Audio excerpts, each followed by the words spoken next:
दोस्तों, स्वागत है आपका मेरे YouTube चैनल इंग्लिश बाबू पर। और आज मैं फिर हाजिर हूँ आपके साथ एक नई स्टोरी लेकर। और दोस्तों, आज जो स्टोरी मैं आपके लिए लेकर आया हूँ ये एक शॉर्ट मॉरल स्टोरी है, बहुत ही प्यारी मज़ेदार कहानी है। और उसके अलावा दोस्तों, आज की ये जो वीडियो है बहुत ही ज़्यादा इम्पॉर्टेंट वीडियो है, क्योंकि आज की इस वीडियो में आपको कई सारे नए इंग्लिश के वर्ड मीनिंग सीखने को मिलेंगे, उनकी करेक्ट प्रोनाउंसिएशन के बारे में पता चलेगा। और उसके अलावा दोस्तों, जिन लोगों ने अभी अभी इंग्लिश सीखना शुरू किया है या फिर जिन लोगों को छोटे छोटे वाक्य ट्रांसलेट करने में प्रॉब्लम होती है, उनके लिए वीडियो बहुत ही ज़्यादा काम का होने वाला है। क्योंकि दोस्तों, इस वीडियो के माध्यम से आपको कई सारे नए और कई सारे आपको बेसिक लेवल के जो स्ट्रक्चर्स हैं वो सीखने को मिलेंगे। तो जिन लोगों ने अभी अभी इंग्लिश सीखनी शुरू की है या फिर जो लोग बिगिनिंग लेवल की इंग्लिश सीख रहे हैं, उनके लिए वीडियो बहुत ही ज़्यादा हेल्पफुल होने वाला है। तो चलिए दोस्तों, आज की इस कहानी को हम शुरू करते हैं। और सबसे पहले कहानी का टाइटल देखते हैं। कहानी का टाइटल है द भरुंडा बर्ड्स। दोस्तों, ये जो भरुंडा है ये किसी पक्षी का नाम है। द भरुंडा बर्ड्स मतलब भरुंडा पक्षी। तो दोस्तों, ये आज की इस कहानी का टाइटल है, शीर्षक है। और अब मैं इसे पढ़ना शुरू करता हूँ। आपसे रिक्वेस्ट है कि आप कहानी को बिल्कुल ध्यान से सुनें। और यदि आज की स्टोरी में आपको कोई नया वर्ड या फिर नया स्ट्रक्चर मिले तो आप उसे ज़रूर नोट करें। और यदि आपको कहानी पसंद आए तो लाइक भी ज़रूर करें। तो चलिए इसको शुरू करते हैं। Long ago there lived a strange species of birds called Bharunda. क्या मतलब हुआ दोस्तों? ये जो वाक्य है ये पास्ट इंडेफिनिट का अफर्मेटिव वाक्य है। और जब हम पास्ट इंडेफिनिट में कोई भी अफर्मेटिव का वाक्य बनाते हैं तो वहाँ वर्ब की सेकंड फॉर्म का प्रयोग किया जाता है। लिव का मतलब रहना, निवास करना, और सेकंड फॉर्म में लिव्ड। तो क्या अर्थ हुआ? लॉन्ग अगो मतलब बहुत समय पहले। There lived a strange species. दोस्तों, स्ट्रेंज एडजेक्टिव है जिसका मतलब होता है अजीब, और स्पीसीज का मतलब प्रजाति। एक अजीब तरह की मतलब जो प्रजातियां थीं ऑफ बर्ड्स पक्षियों की, कॉल्ड भरुंडा, भरुंडा नामक। तो इस पूरी लाइन का क्या अर्थ निकला? Long ago there lived a strange species of birds called Bharunda मतलब बहुत समय पहले भरुंडा नामक पक्षियों की एक अजीब प्रजाति रहती थी। Each Bharunda bird had 2 heads and a common torso. क्या अर्थ हुआ दोस्तों? ये जो वाक्य है ये पास्ट का पजेसिव वाक्य है। पास्ट पजेसिव मतलब होता है जब हम पास्ट में कोई ऐसा वाक्य बनाते हैं जहां ये दर्शाते हैं कि पास्ट में किसी के पास कुछ था। इस तरह के वाक्यों को पास्ट पजेसिव का वाक्य कहा जाता है, जहां पर हेड का यूज़ हेल्पिंग वर्ब के रूप में किया जाता है। ईच का मतलब होता है प्रत्येक। ईच भरुंडा मतलब कि प्रत्येक भरुंडा बर्ड पक्षी के पास हेड थे 2 heads 2 sir and a common torso और एक ही टोर्सो। टोर्सो का मतलब होता है धड़। तो क्या मतलब हुआ इस लाइन का कि प्रत्येक भरुंडा पक्षी के पास 2 सर और एक कॉमन टोर्सो और एक धड़ था। मतलब क्या इस पूरी लाइन का कि हर जो भरुंडा पक्षी था उसके 2 सर और एक धड़ था। One could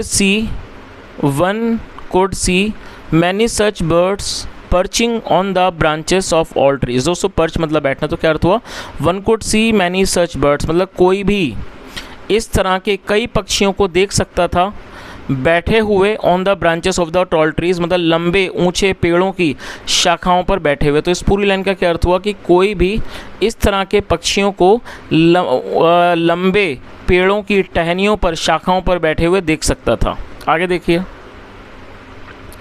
with time the population of these birds began to decrease. दोस्तों, डिक्रीज का मतलब होता है कम होना और पॉपुलेशन का मतलब आबादी। विद टाइम मतलब समय से, समय के साथ। The population of these birds जो आबादी थी, जो जनसंख्या थी इन पक्षियों की, बिगेन टू डिक्रीज वो घटने लगी।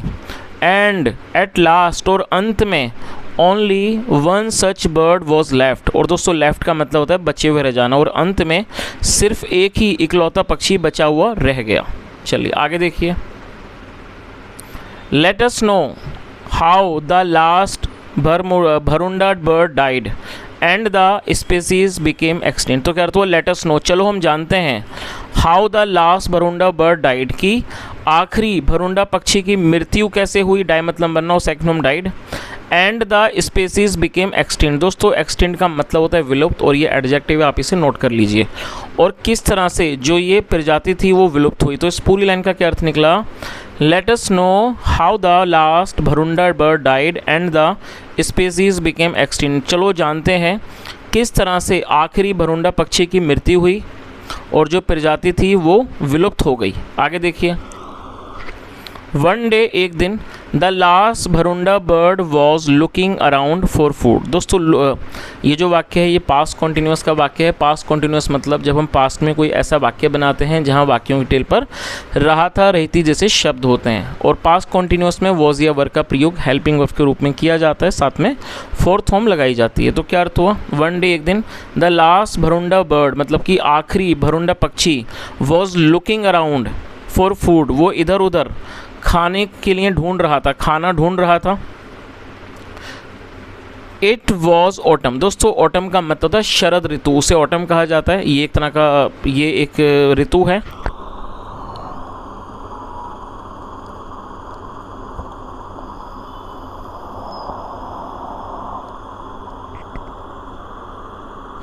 इट वॉज ऑटम मतलब ये शरद ऋतु थी।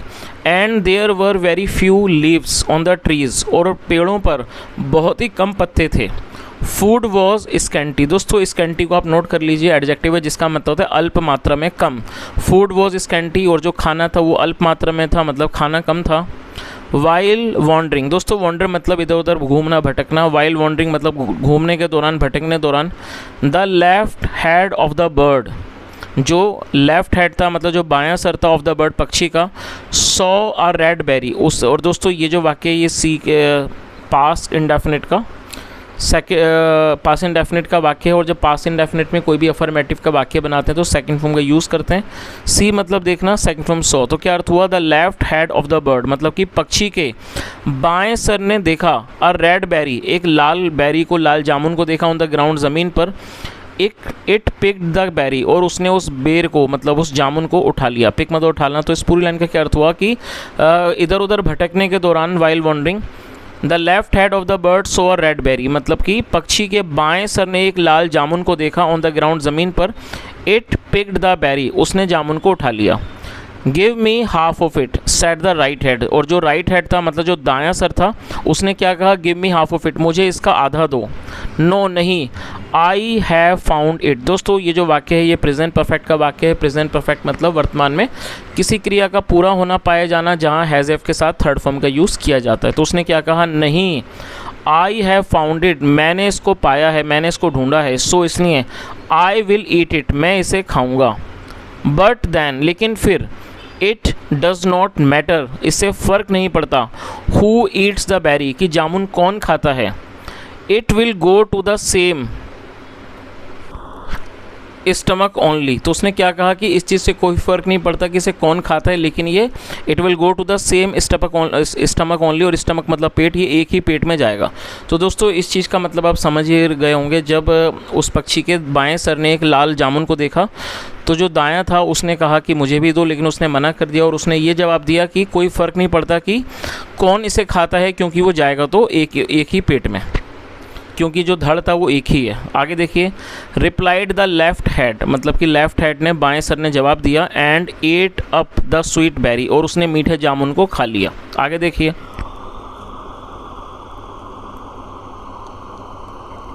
The right head felt very bad, और दोस्तों फील मतलब महसूस करना, सेकंड फॉर्म फेल्ट, ये भी पास्ट का ही वाक्य है। The right head felt very bad मतलब दाएं सर ने बहुत बुरा महसूस किया, एज क्योंकि it could not taste the sweetness of the berries, और स्वीटनेस का मतलब होता है मिठास, जो कि ना होने, क्योंकि वह जामुन की मिठास का स्वाद नहीं ले सका। और दोस्तों यहाँ कुड का यूज़ किया गया। कुड का यूज़ जब किया जाता है जब वाक्यों में सका, सकी, सके, पाया, पाई किसी वाक्य के टेल पर होता है तो वहाँ कुड का यूज़ किया जाता है। नेगेटिव हो तो कुड नॉट का भी यूज़ करते हैं, साथ में नॉट और फर्स्ट फॉर्म का यूज़ किया जाता है। तो क्या अर्थ हुआ पूरी लाइन का कि जो राइट हैड था, जो दायां सर था, उसे बड़ा बुरा लगा क्योंकि वो उस जामुन की मिठास को चख नहीं पाया, उसका वो स्वाद नहीं ले सका। आफ्टर अ फ्यू मिनट्स, कुछ मिनट के बाद, the bird reached near a stream of fresh water. Stream का मतलब होता है कोई जल स्रोत। ये जो पक्षी था वो एक ताज़े पानी के जो जलधारा थी उसके पास पहुंचा, रीच मतलब पहुंचना। The right had saw a small fish, जो राइट हैड था मतलब जो दायां सर था, सॉ अ स्मॉल फिश, उसने एक छोटी मछली को देखा, स्विमिंग तैरते हुए।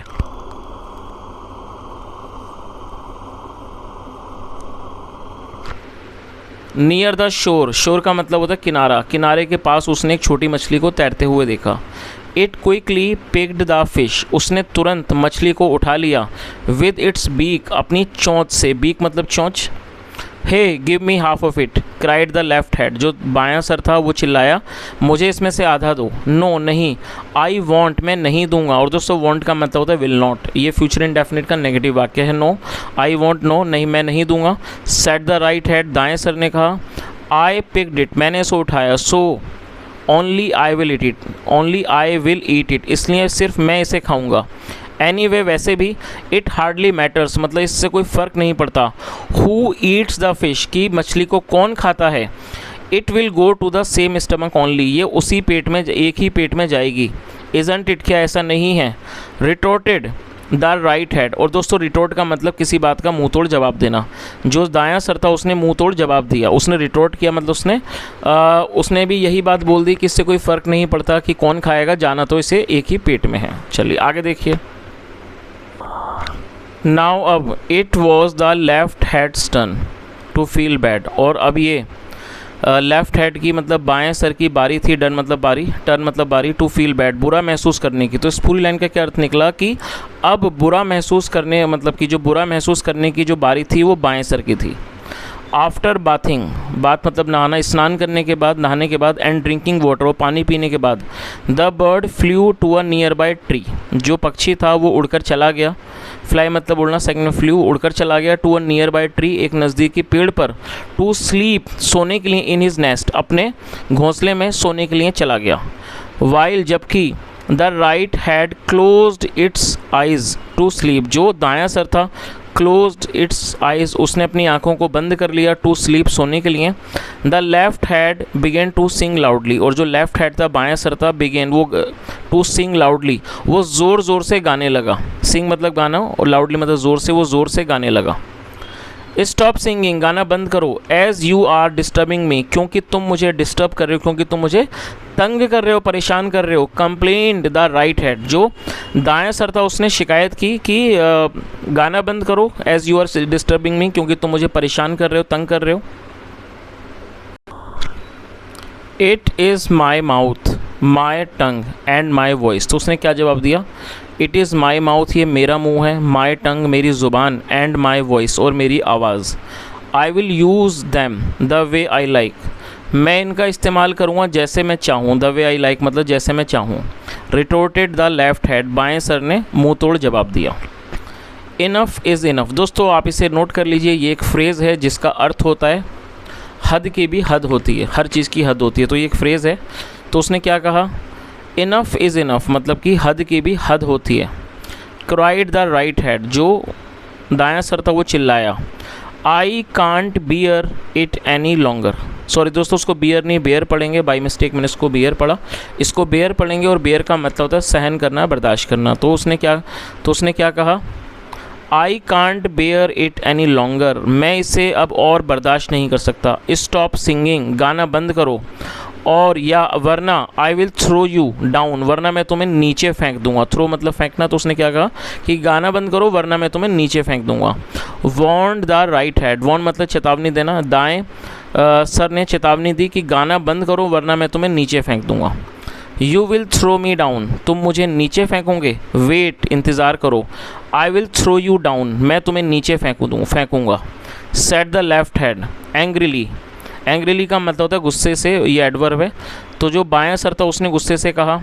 And pushed the right had, और उसने दाएं सर को धक्का दे दिया। पुश मतलब धक्का देना, सेकंड में पुश्ड, और उसने दाएं सर को धक्का दे दिया।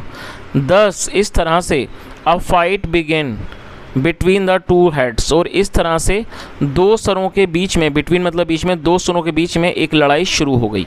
आगे देखिए।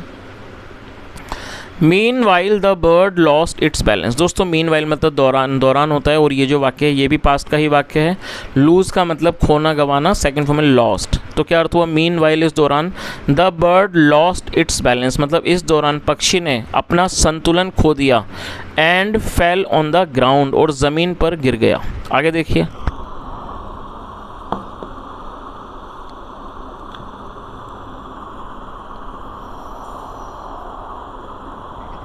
The right had saw a poisonous plant near it. दोस्तों पॉइजनस एडजेक्टिव है जिसका मतलब है जहरीला। जो राइट हैड था दायां सर था, सॉ अ पॉइजनस प्लांट, उसने एक जहरीला पौधा देखा, नियर इट अपने पास एक जहरीले पौधे को देखा।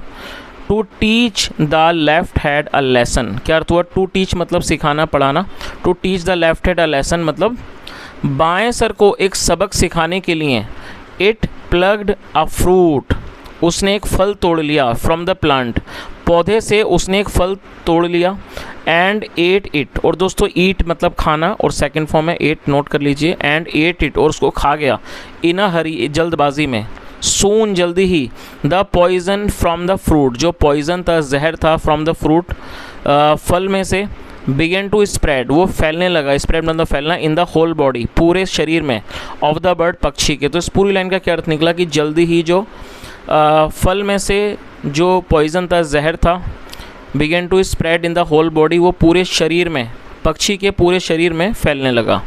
Both the heads realized their foolishness, realize का अर्थ होता है महसूस करना, सेकंड फॉर्म रियलाइज्ड, देयर मतलब अपनी उनकी, फुलिशनेस नाउन है जिसका मतलब मूर्खता। तो क्या अर्थ हुआ? Both the heads realized their foolishness मतलब दोनों सरों ने अपनी मूर्खता को महसूस किया, but it was too late, लेकिन बहुत देर हो चुकी थी, सून जल्दी ही, द बर्ड डाइड, पक्षी की मृत्यु हो गई।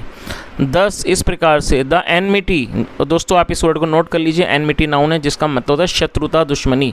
दस इस तरह से, the enmity between the two heads मतलब जो इस तरह से जो दुश्मनी थी दोनों सरों के बीच में, of the last Bharunda bird, आखिरी भरुंडा पक्षी के, बिकेम द कॉज, वो कारण बन गई, ऑफ द बर्ड्स डेथ, पक्षी की मृत्यु की। तो इस पूरी तरह लाइन का क्या अर्थ हुआ कि इस तरह से जो दुश्मनी थी वो कारण बन गई, किस चीज़ का कारण बन गई? जो आखिरी पक्षी के मौत की जो वजह थी उसका वो कारण बन गई। चलिए, तो दोस्तों ये आज की एक छोटी सी कहानी थी, और यदि आप कहानी के मॉरल के बारे में बात करें तो मॉरल जो है बहुत ही ज़्यादा स्पष्ट है, बहुत अच्छे से समझ में आता है कि मॉरल यही है दोस्तों कि यदि दो व्यक्ति किसी भी बात पर झगड़ा करते हैं तो उसमें कई बार ऐसा होता है कि अंत जो है वो बुरा ही होता है। तो हमें कभी भी इस तरह से झगड़े वगैरह नहीं करनी चाहिए कि किसी व्यक्ति का भी नुकसान हो, और जहाँ तक हो सके हमें बात करके ही मुद्दों को सुलझाने की कोशिश करनी चाहिए। तो दोस्तों ये आज की एक छोटी सी कहानी थी।